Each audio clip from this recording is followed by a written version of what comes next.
আগামী বছর থেকে মনে হয় এই হাটটা আর থাকবে না, এই বছরেই শেষ।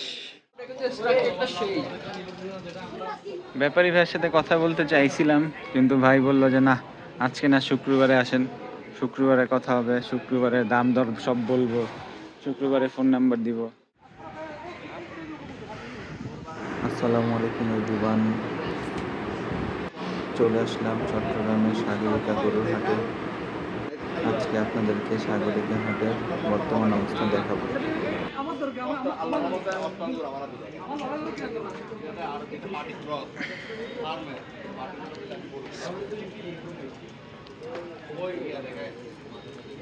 বিশাল বিশাল সব বলদের কালেকশন হচ্ছে হলো সাগরিকা হাটে।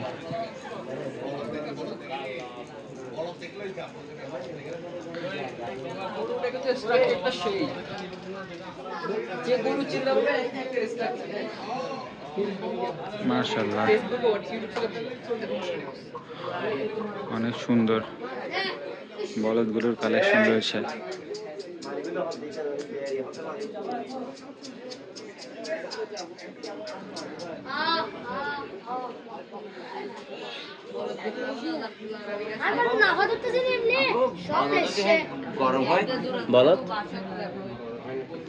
এই পাশেও আছে কিছু বলদ, সুন্দর সুন্দর।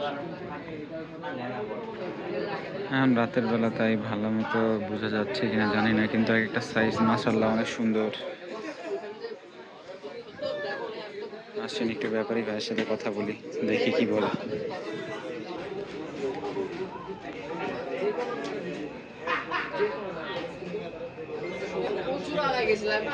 সুন্দর, চোখে লাগার মতো বলদ। ব্যাপারী ভাইয়ের সাথে কথা বলছিলাম, এগুলো ভাইদের বলদ।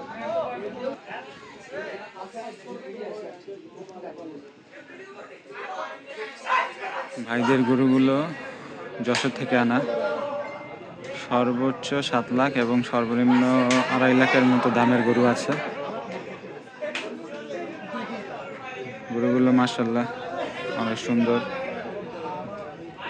যদি কেউ চান ভাইয়ের সাথে এসে যোগাযোগ করতে পারেন, বা ভাইকে ফোন দিয়ে সাগরিকা হাটে চলে আসতে পারেন। ভাইদের গরুগুলো যশোর থেকে আনা। চলুন ভাইয়ের সাথে, ব্যাপারী ভাইয়ের সাথে কথা বলতে চাইছিলাম, কিন্তু ভাই বলল যে না, আজকে না, শুক্রবারে আসেন, শুক্রবারে কথা হবে, শুক্রবারে দাম দর সব বলবো, শুক্রবারে ফোন নাম্বার দিব। আজকে দিবে না। অনেক গরু পাগল ভাই ব্রাদাররা দেখা যাচ্ছে আছে, আমরাও চলে আসলাম। সবাই গরু দেখতেছে, দাম দর জিজ্ঞেস করতেছে, কেউ ভিডিও করতেছে। এই তো এভাবেই চলতেছে আমাদের ঈদের প্রস্তুতি, কুরবানি ঈদ 2025। আগামী বছর থেকে মনে হয় এই হাটটা আর থাকবে না, এই বছরেই শেষ। এখানে সম্ভবত যা শুনলাম যে এখানে নাকি বাস টার্মিনাল করা হবে, সেজন্য এই হাট আর রাখবে না।